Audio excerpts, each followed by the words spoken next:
Hello everyone. Today we're looking at trapezoids. So let's talk about some of the properties therein. Trapezoids are going to have one pair of parallel sides called bases. So pair of parallel sides known as bases. They're also going to have a pair of non-parallel sides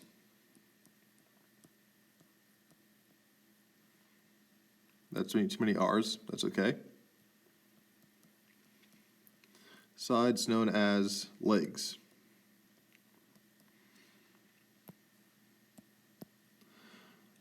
For the legs, all angles on the legs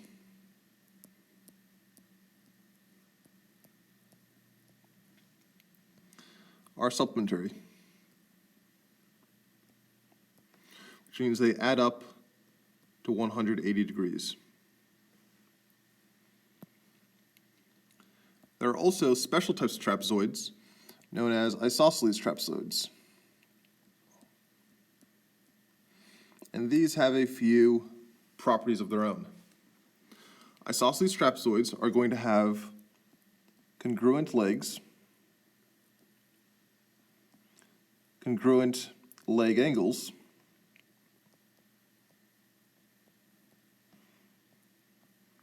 congruent base angles,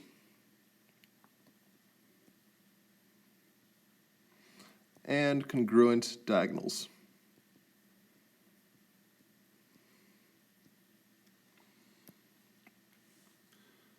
Last thing we need to talk about, the mid-segment formula.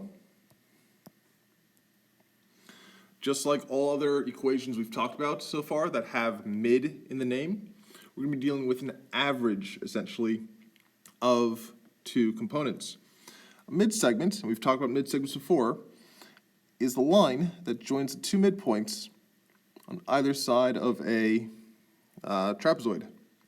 Previously, we talked about it in terms of triangles. Now, this mid-segment is going to be halfway between base 1 and base 2.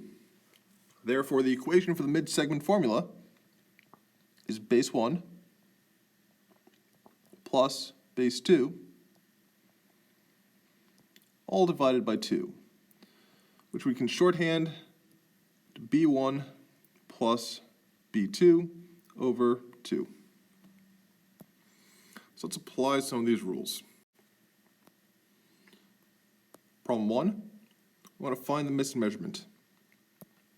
So we know now that this is an isosceles trapezoid, which means that both my base angles must be the same. So this V angle here must be 70.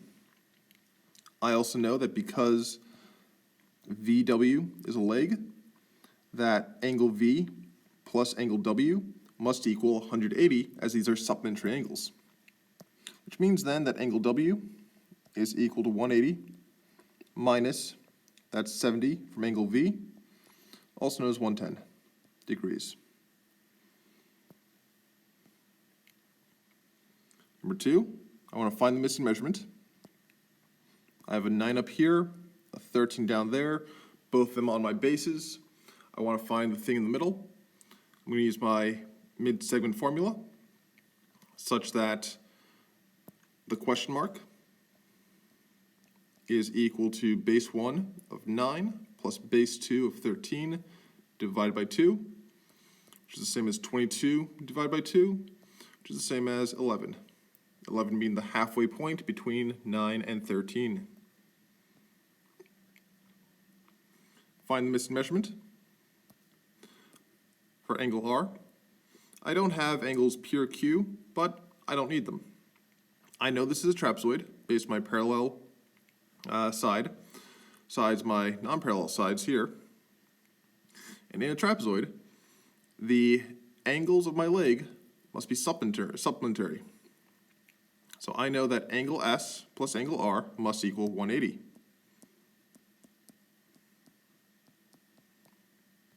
Therefore, angle R, my unknown angle, is equal to 180 minus angle S, or angle R is equal to 180 minus 65, also known as 115 degrees.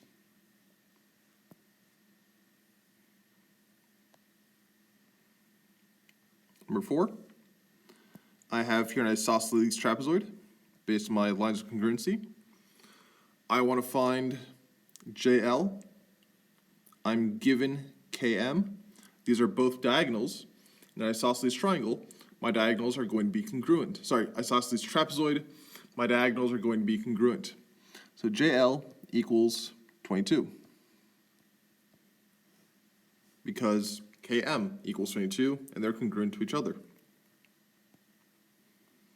Last one. If EC is 20 and FD is 5x minus 10, solve for x. So once more, it looks like EF and DC are congruent, making this an isosceles trapezoid. Isosceles trapezoids have congruent diagonals, which are what EC and FD are. Therefore, if EC is equal to FD, then 20 is equal to 5x minus 10. Add 10 to both sides. 30 is equal to 5x. Divide both sides by 5. 6 is equal to x. And there we go. As always, folks, if you have questions, please ask.